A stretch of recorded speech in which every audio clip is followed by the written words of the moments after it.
हम दोनों नहीं, केवल मैं आ रहे हैं। यदि हम दोनों साथ जाएंगे तो वो त्याग नहीं, समस्या से भागना होगा आर्य। और रघुवंशी कभी समस्या से नहीं भागते। सीते, आर्य, जिस क्षण महाराजा राम महारानी सीता को त्यागेंगे, उसी क्षण अयोध्या के सब दुख मिट जाएंगे। आपकी हर समस्या टल जाएगी आर्य। नहीं, कदापि नहीं सीते, कदापि नहीं। राम सीता का त्याग नहीं कर सकता। किंतु राम सीता का त्याग नहीं कर रहा आर्य। महाराजा राम को महारानी का त्याग करना होगा।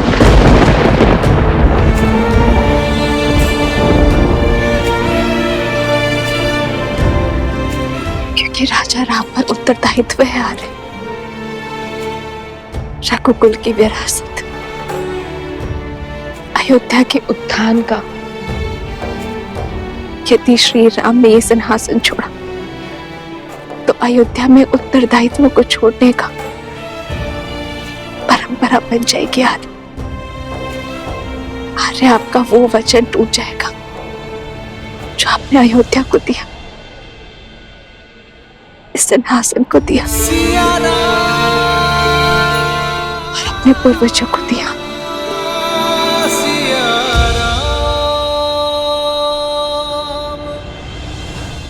और उस वचन का क्या जो हमने एक दूसरे को दिए कि हर सुख में, हर पीड़ा में एक दूसरे का साथ देंगे, साथ में हर समस्या का समाधान भी निकालेंगे। अब आप केवल राजा ही नहीं, होने वाले पिता भी हैं आर्य। आप प्रजा रूपी संतान को शिक्षा देने का भार उठाई और मैं हमारी संतान को संस्कार सिखाऊंगी आर्य।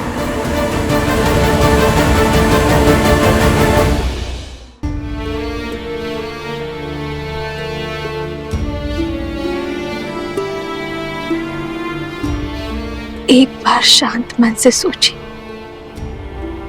जो समाज, जो प्रजा मुझ पर, इस पर इतने लांछन लगाने को तत्पर है, उस समाज के बीच हम उसे संस्कार कैसे दे पाएंगे आर्य? यही पिता धर्म की पुकार भी है, यही राजा कर्म की ललकार भी है। हमें ये त्याग करना होगा। कैसे करे भव पार ये राम, राम सिया राम सिया राम।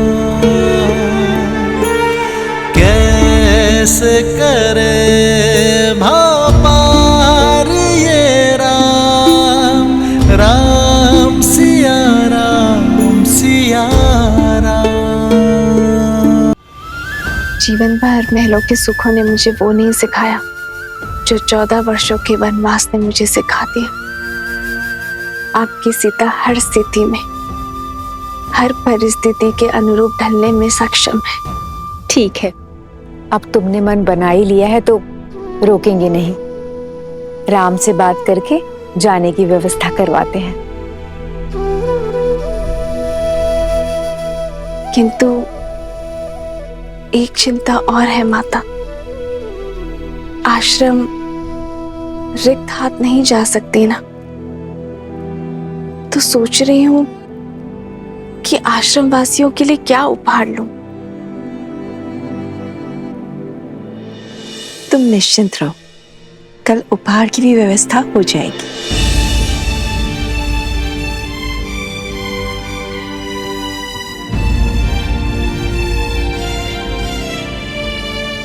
जब राज परिवार ने स्वयं ही अनुचित उदाहरण प्रस्तुत कर दिया है तो कोई क्या करे।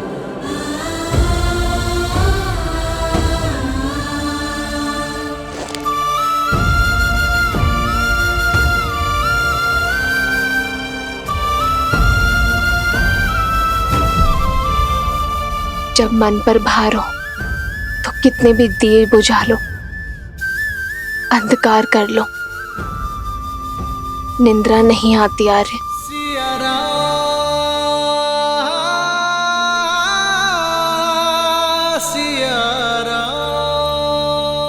मैं आपकी चिंताएं समझ सकती हूँ आर्य। आपकी प्रजा, आपके राज्य और सीता की चिंतन आपको विश्राम नहीं दे रहे।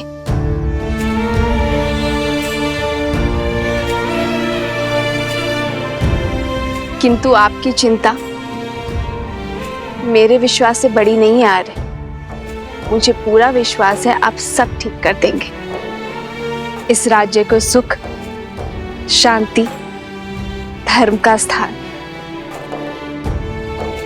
राम राज्य देंगे।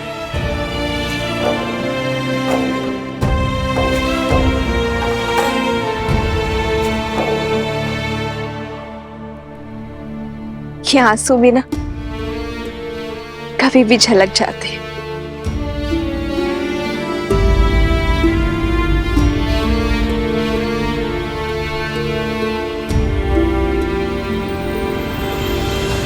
राम सिया राम सिया राम सिया राम, राम सिया राम सिया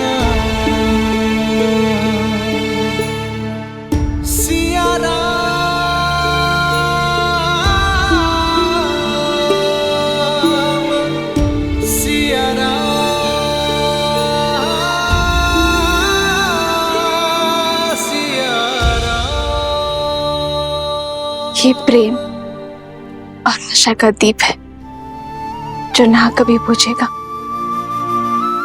और ना आप इसे कभी बुझाएंगे। निराशा शब्द में भी आशा भरी है आर्य। राम राज्य बहुत बड़ी आशा है। अंधकार को प्रज्वलित करने के लिए केवल एक दीप ही पर्याप्त है।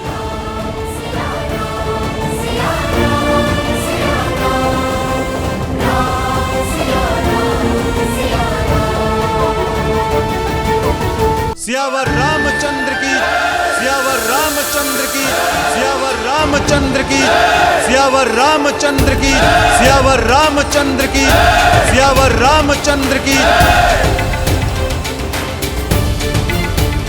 जानते हो यहाँ क्यों उपस्थित हो?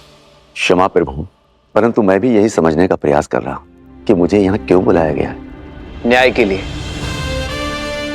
दरबार में याचक और जाचक दोनों को न्याय के लिए बुलाया जाता है। ना ही मैंने कोई याचना की है और ना ही मैं कुछ जाचक हूं। फिर भी यह समझने का प्रयत्न कर रहा हूं मैंने ऐसा कौन सा अन्याय या अपराध किया है जिसके लिए मुझे यहां बुलाया गया है। अपनी पत्नी का त्याग करना क्या अपराध नहीं है? क्षमा राजा राम, पर यह मेरा व्यक्तिगत निर्णय है और मेरे इस व्यक्तिगत निर्णय में ना कोई अपराध है और ना ही कोई राज्य का नुकसान। मेरे इस व्यक्तिगत मामले को दरबार में क्यों संबोधा जा रहा है? क्या आपके राज्य में स्वतंत्रता नहीं है व्यक्ति को अपने अपने निर्णय लेने के लिए? उद्दंडी वस्त्रक। लक्ष्मण,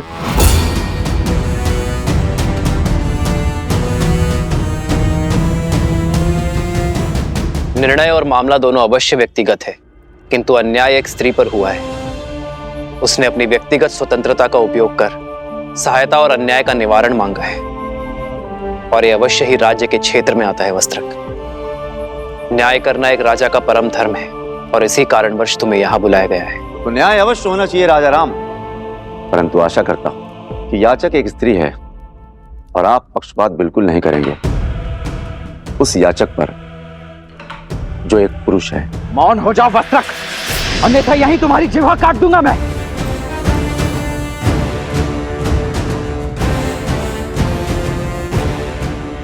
राजकुमार, आपके पास सत्ता है, शक्ति है और मेरे बचाव के लिए मेरे पास शब्द ही हैं।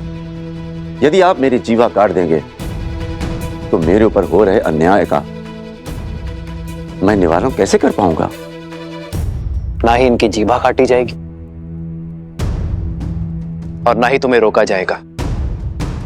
तुम्हें अपना पक्ष रखने की पूरी संधि मिलेगी। बताओ, अपनी पत्नी का त्याग क्यों किया तुमने वस्त्रक? ये रात भर घर पर नहीं आई और इसका यह कहना है कि इस नाभिक के साथ तट पर रात भर थी। इसलिए महाराज, मुझे इसकी पवित्रता पर संदेह है। संदेह संपूर्ण परिवार, मित्र और राज्य सबके लिए घातक होता है। यदि संदेह को प्रमाण का जोड़ ना मिले तो वो मात्र आरोप होते हैं वस्त्रक।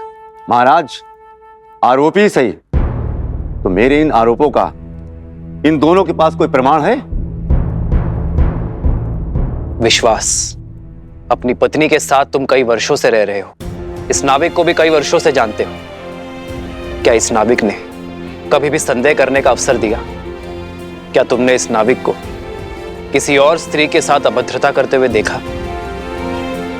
क्या इस अविश्वास का प्रमाण है तुम्हारे पास वस्त्रक? तुम अपने घर के द्वार बंद कर दो और बाहर ना निकलो तो इसका यह अर्थ नहीं कि बाहर सूर्योदय नहीं हुआ है। वही तो राजा राम, द्वार बंद कर घर के भीतर बैठो, इससे यह भी तो नहीं कहा जा सकता कि सूर्य पर ग्रहण नहीं लगा है।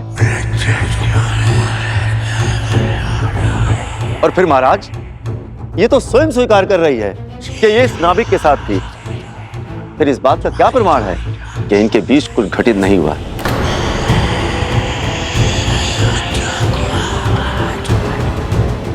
और महाराज, सिर्फ बात मेरी नहीं है, मैं अपनी पत्नी पर विश्वास कर भी लूं, मित्र पर भी विश्वास कर लूं। यदि तुम अपनी पत्नी पर विश्वास करते हो तो समस्या क्या है वस्त्रक? समाज, समाज का क्या?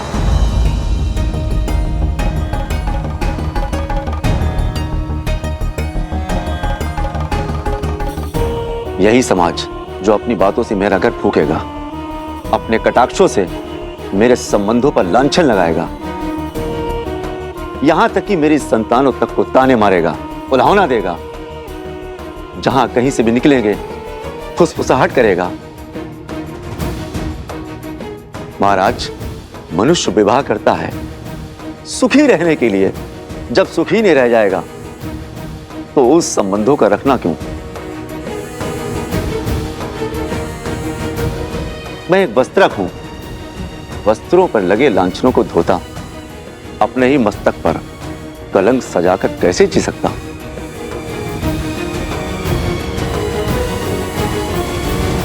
जिसे तुम कलंक का नाम कह रहे हो वो मात्र भ्रम भी तो हो सकता है वस्त्रक। कैसा भ्रम राजा राम? नाभिक से पूछिए, यदि मैं उसकी पत्नी के साथ रात भर अकेला रहता तो वह मेरे बारे में क्या सोचता?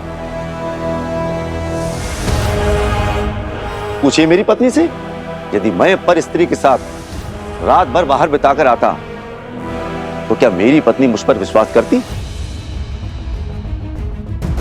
पूछिए इन सभाजनों से, यदि उनकी पत्नियां रात भर किसी और के साथ रहती क्या वे स्वीकार करते? यदि ये स्वीकार भी कर लेते तो क्या ये समाज तभी आवाज में बात नहीं करते, कलंकित नहीं करते?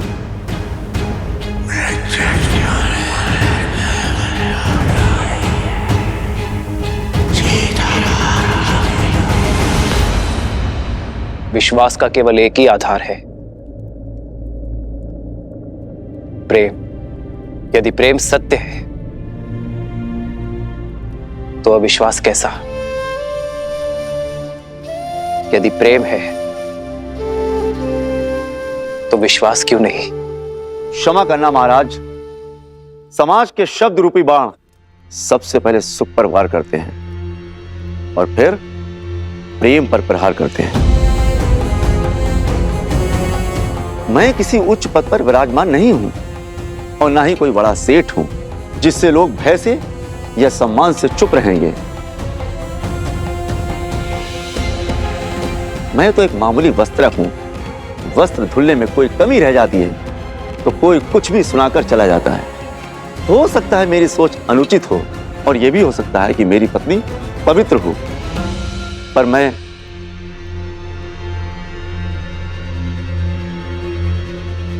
मैं निडर होकर कहो वस्त्रक।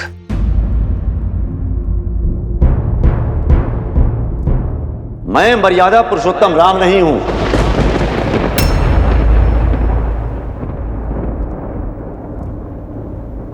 मेरा जन्म दिव्य प्रसाद से नहीं हुआ। मैं ऐसी स्त्री को नहीं अपनाऊंगा जो किसी अन्य पुरुष के साथ रहकर आई हो।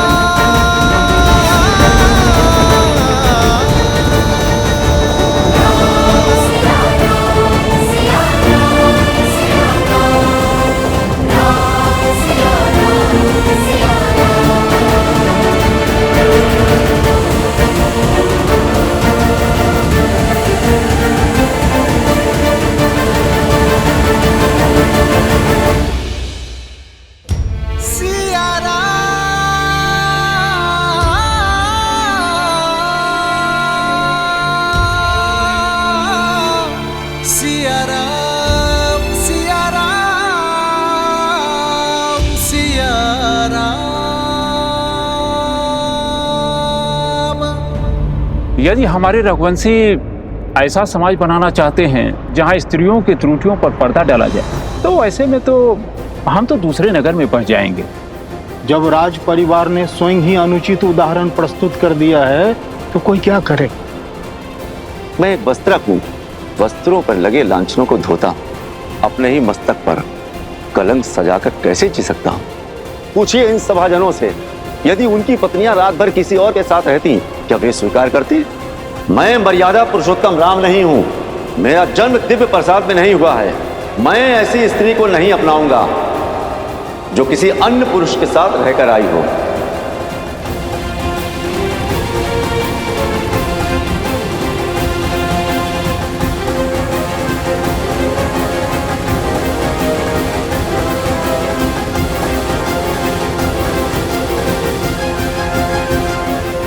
एकांत।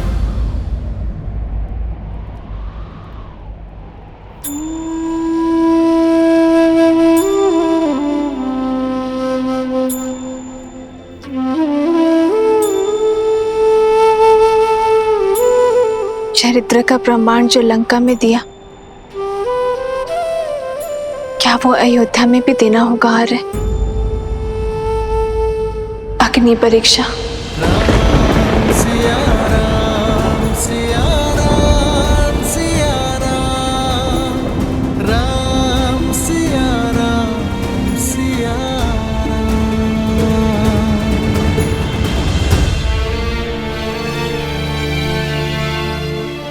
तुम अयोध्या की महारानी हो सीते, और मैं महाराजा।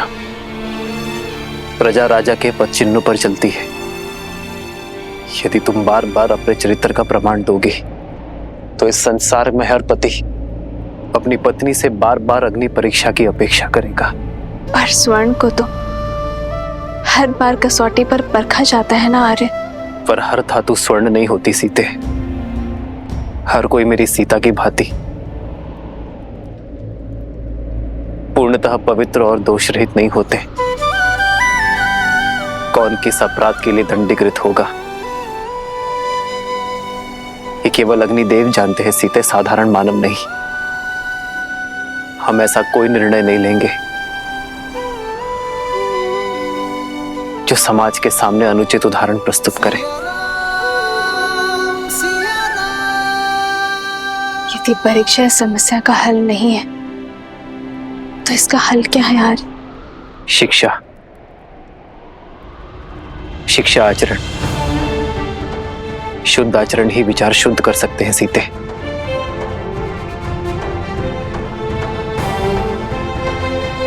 मैं नहीं जानता सीते कि अपने समाज को कैसे शिक्षित करूं, कैसे अपनी प्रजा के मन में उठ रहे प्रश्नों को रोकूं। वो प्रश्न जो उनके नेत्रों में दिखते हैं जब वो मुझे देखते हैं। तनिक सोच यार, जब तक मैंने स्वर्ण मृग नहीं देखा था तब तक मुझे उसके पाने की इच्छा नहीं थी। अर्थात जो नेत्रों को दिखता है वही मन को विचलित करता है आदि, और जो नहीं दिखता उसके विचार भी नहीं आते और उस पर प्रश्न भी नहीं उठते।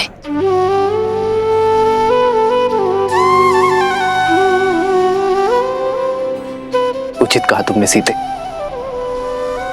कुविचारों से बचने का एक ही मार्ग है, त्याग।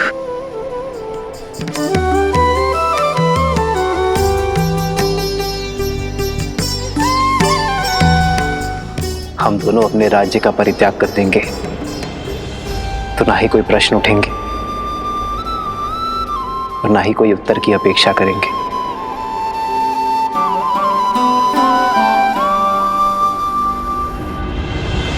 सिया राम